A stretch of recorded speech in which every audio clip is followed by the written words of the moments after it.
What happens when you compare yourself to a priceless piece of art that's inspired awe for centuries? Well, if you're Rachel Zegler, you end up in an empty theater screaming at your own name on the big screen while your $270 million Disney movie becomes the worst performing live-action remake in decades. But that's just the beginning of this wild story. Before we dive into how psychiatrists and anxiety meds became part of the Snow White saga, make sure to hit that like button and subscribe because what I'm about to reveal will shock you. Remember the winged victory? That stunning Greek sculpture sitting at the top of the Louvre's grand staircase? It's considered priceless, a masterpiece of Hellenistic art that has captivated millions for over 2,000 years. The statue arrived at the museum in pieces, yet people still lined up to see her. Now imagine being a 20-year-old actress from New Jersey who gets plucked from obscurity by Steven Spielberg, lands the role of Disney's most iconic princess, and then decides to compare yourself to this timeless work of art. That's exactly what Rachel Zegler did, and the internet has the receipts. In what might be the most tone-deaf moment in recent Hollywood history, Zegler posted a video saying, and I quote, "To everyone who hates when I win, the winged victory came to the Louvre in pieces and people still lined up to see her. And I can only hope that despite my flaws and despite my cracks and my breaks, and there are many of them, that at every premiere and everything I do, people will wait in line to see me. Theater kid energy at its finest, folks." But here's where it gets even more cringe-worthy. After Snow White bombed harder than any Disney live-action remake in history, Zegler posted a video of herself in a completely empty theater, shrieking with joy at seeing her own name on screen. The only person waiting in line to see Rachel Zegler was Rachel Zegler herself. Let's talk numbers for a second. Snow White has a 2.0 rating on IMDb. That's not a typo, 2.0 out of 10. On Rotten Tomatoes, 39% from critics, and those are the paid shills who usually play nice with Disney. The audience score, even worse. This disaster was so catastrophic that Disney had to put their entire live-action princess remake strategy on ice. They scrapped the planned Tangled remake completely. That's right, Rachel Zegler didn't just kill her own movie, she murdered an entire genre. But wait, it gets wilder. Just this week, in a brand new interview with ID Magazine, Zegler dropped a bombshell. She revealed that the backlash from Snow White was so intense, she had to seek psychiatric help and start taking anxiety medication. Her exact words? "My effing psychiatrist has seen me through all of it. She admitted she wasn't functioning and needed someone to tell her that what she was going through wasn't normal. The medication," she says, "was a game changer because she just wanted to function in a way that made her feel confident moving through the world." Now you might be thinking, okay, maybe she learned her lesson. Maybe she's taking responsibility. Think again. In the same breath where she's talking about needing psychiatric help, she declares, "I think a victim mindset is a choice, and I don't choose it." Really, Rachel? Because let's take a trip down memory lane and see what Rachel Zegler, the woman who doesn't choose to be a victim, had to say about her working conditions. Remember when she complained about standing in a Disney princess dress for 18 hours? Her exact words were, "I deserve to be paid for every hour that it is streamed online." Standing in a princess dress, living the dream of millions of little girls worldwide, and she's positioning herself as a victim who needs extra compensation. But sure, she doesn't choose the victim mindset. She also claims she doesn't choose nastiness. Let's fact check that, shall we? This is the same person who trashed her co-star's role in the original film, calling the prince a stalker. When asked about the love story in Snow White, she laughed and said, "With a guy who literally stalks her? Weird. So we didn't do that this time." She even joked that all of Andrew Burnap's scenes, her co-star playing the prince, might get cut. "Who knows? It's Hollywood, baby," she said with a laugh. Imagine being Andrew Burnap, working hard on this massive Disney production, and your co-star is publicly joking about your entire role being deleted. But remember, she chooses positivity and light. The real drama started when Disney had to delay the entire film for a year, just to do damage control after Zegler's disastrous interviews. That's right, they pushed a $270 million movie back an entire year because their lead actress couldn't stop putting her foot in her mouth. And it wasn't just about her comments on the original film. Things got political, and that's where Disney drew the line. In August 2024, right after presenting the Snow White trailer at Disney's D23 event, Zegler thanked fans for the trailer hitting 120 million views. 1 minute later in the same thread, she added, "And always remember, free Palestine." That post got nearly 4 times the engagement of her trailer announcement. Disney executives were reportedly shocked that their star would mix promotion of their tentpole film with political statements. Mark Platt, the film's producer, literally had to fly from Los Angeles to New York to have a face-to-face intervention with Zegler. But she refused to delete the post. Then came the real explosion. After the presidential election, Zegler posted F Donald Trump on Instagram, followed by, "May Trump supporters never know peace." Think about that for a second. She was telling half of her potential audience to never know peace. Disney had spent $270 million on this movie, and their lead actress was actively telling 50% of Americans she hoped they'd suffer. According to inside sources at Variety, Mark Platt had to intervene again.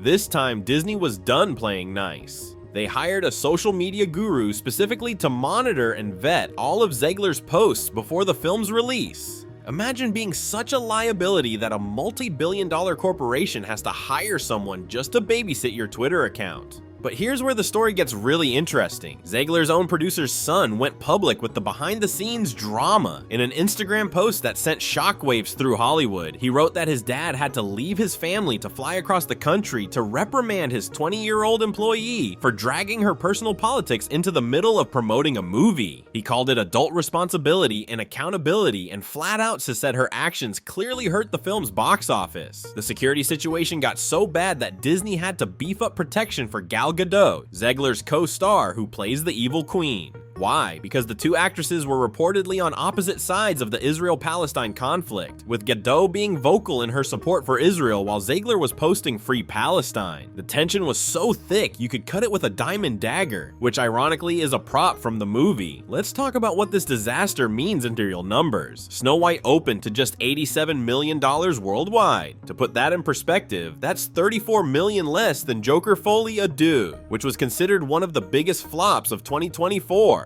But here's the kicker. Snow White had a budget that was $70 million higher than Joker 2. Disney essentially lit $250 million on fire, and Rachel Zegler was holding the match. The reviews have been absolutely brutal. Critics are calling it Disney's blandest remake yet. One reviewer wrote that aside from Zegler's powerhouse performance, there is little else to enjoy from this clumsy, poorly conceived, and cynical live-action Disney remake. Another said that even Gal Gadot's hilariously bad line reads aren't worth the trip to the theater. But my favorite review comes from someone who watched it, so we don't have to. They described the film as looking fake from start to finish, with awful CGI, terrible lighting, and dialogue so overproduced it sounds like robots talking to each other. Speaking of looking rough, Zegler was recently spotted on the streets looking, well, let's just say, not her best. If you saw these photos without context, you might think someone needed to offer her $1. Maybe that's what happens when your movie loses Disney over $150 million.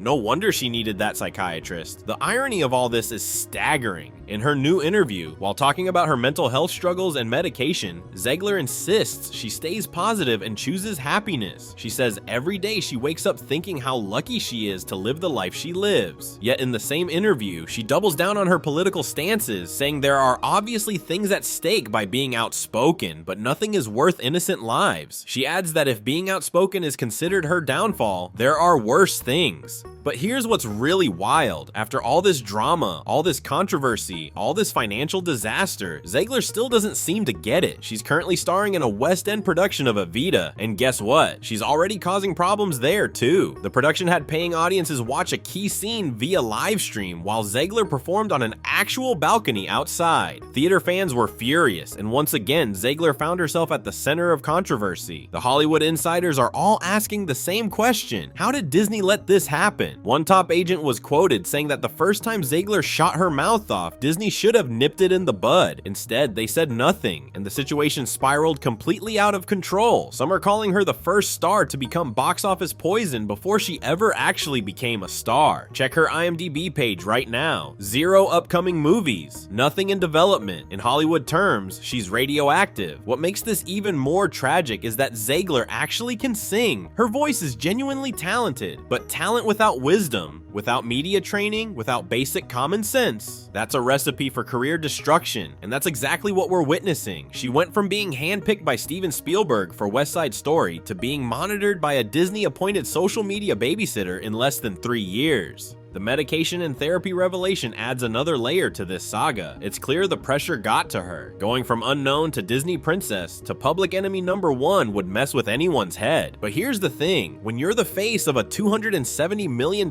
family film, when you're representing one of the most beloved characters in cinema history, when millions of little kids look up to you, maybe, just maybe, you should think before you tweet. The comparison to the winged victory becomes even more absurd when you realize what Zegler actually achieved. The winged victory survived over 2,000 years and still draws crowds. Snow White survived about 2 weeks in theaters before everyone forgot it existed. The statue represents triumph and glory. Zegler's Snow White represents the biggest live-action Disney failure in decades. What's the lesson here? Hollywood has always been a place where image matters, where knowing when to speak and when to stay quiet can make or break a career. Zegler had everything handed to her on a silver platter. The backing of Disney, a beloved character to portray, a massive budget, and global marketing campaign. All she had to do was show up, be charming, and not alienate half her audience. She couldn't even manage that. As I wrap this up, I can't help but think about all the young actresses who would have killed for the opportunities Zegler got and squandered. The ones who would have understood that being Snow White means being a role model, not a political activist. The ones who would have respected the legacy of the character instead of mocking it. The ones who would have promoted their movie without telling half of America they should never know peace. Rachel Zegler wanted people to line up to see her like they line up to see priceless art. Well, she got her wish in a way.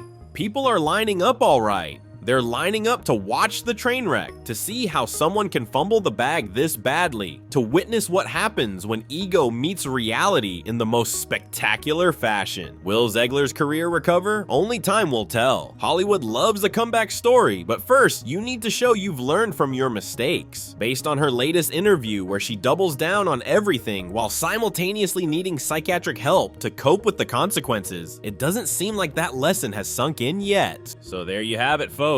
The complete story of how Rachel Zegler went from Disney princess to needing anxiety medication, from comparing herself to priceless art to sitting alone in empty theaters, from having the world at her feet to having no upcoming projects on her IMDb page. It's a cautionary tale for the ages. If you enjoyed this deep dive into one of Hollywood's biggest disasters, make sure to hit that subscribe button and ring the notification bell. Drop a comment below with your thoughts on this whole saga. Do you think Zegler can make a comeback, or is her career officially over? And remember, folks, sometimes the most important thing you can do is know when to stop talking. Until next time, this is your source for all the entertainment news that matters. Peace out.